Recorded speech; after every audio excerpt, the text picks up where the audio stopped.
Training Center, and this is Colin. Today we're going to be talking a little bit about elbows and how you can use elbows and their different utilities. Elbows are a lot different than punches because you can do them from so many different angles. Punches, I generally have to be facing my adversary or my opponent in order for them to work. If I was attacked from the side and I had to initiate punches, I would actually have to turn around and start punching. Or that's also true with maybe palm strikes or even hammer fists. I generally have to be facing my opponent. But with elbows, that's not really the case. I can change my angles up a lot. There's lots of different angles that I can throw my elbows from. So just from a general striker's standpoint, there's a couple of different elbows. There's a horizontal elbow, there is a vertical elbow, there's a downwards elbow, okay? There's a backside elbow, there's an elbow from the rear, okay? There's also another elbow from the rear. There's many different ways that I can make use of these.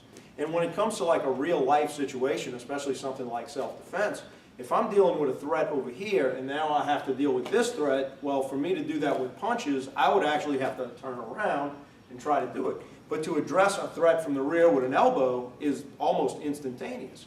So an elbow can get me back into the fight right as I need to be.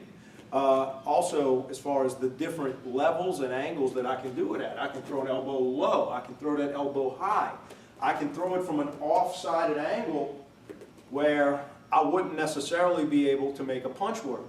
So watch the utility of the elbow strikes as I put them together with other strikes. So I might throw here, here, here, but here, here, here, here. They can come from so many different places. It becomes almost bewildering to an opponent. If you practice them and practice the different angles that they come from, you can find them almost anywhere. If Colin is grabbing me around the waist right here, I can use this elbow, right? I can use this kind of elbow, right?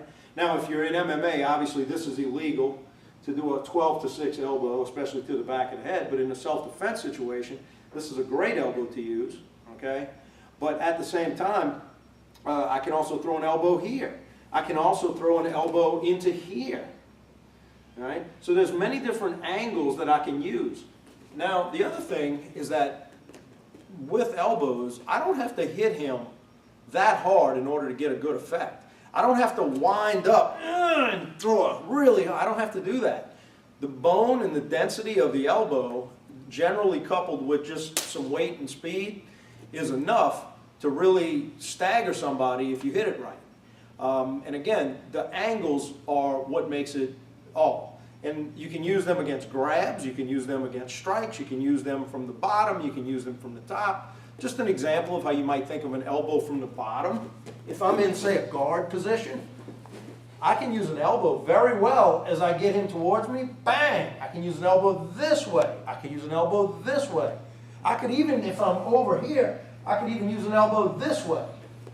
From refereeing lots of fights and seeing lots of encounters, I've seen elbows come from all sorts of places. Another elbow that you might think about is if I'm elbowing here. I might be able to engage my abs, come straight up, boom, strike straight in. This is especially true for people who try to push their hips forward on me. He's here, as he's pushing those hips, for him to run into that is pretty significant if that catches his solar plexus. Now, again, that's a practice move, something that I can work into my routine, where I flex my abs, come forward, and catch that elbow strike. You don't have to hit very hard, and you fighters out there know this. You don't have to get hit in the ribs very hard for things to hurt.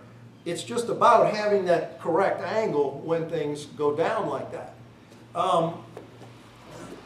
If I'm going to do elbows, say from a side mount, lay on your back. So maybe I'm here. I see this elbow sometimes, but a better option is generally this. So I have this, I have this. So here's just another angle of how you might see elbows in action.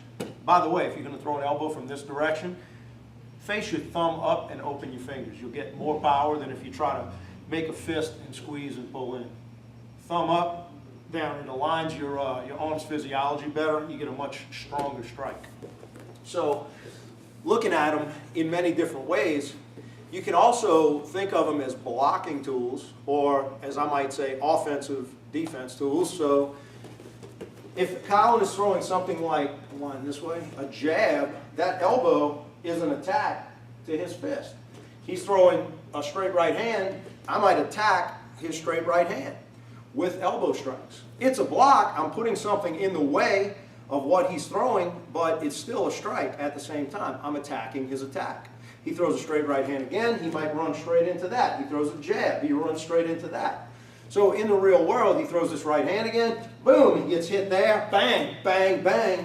I can overwhelm him with different elbows from different directions.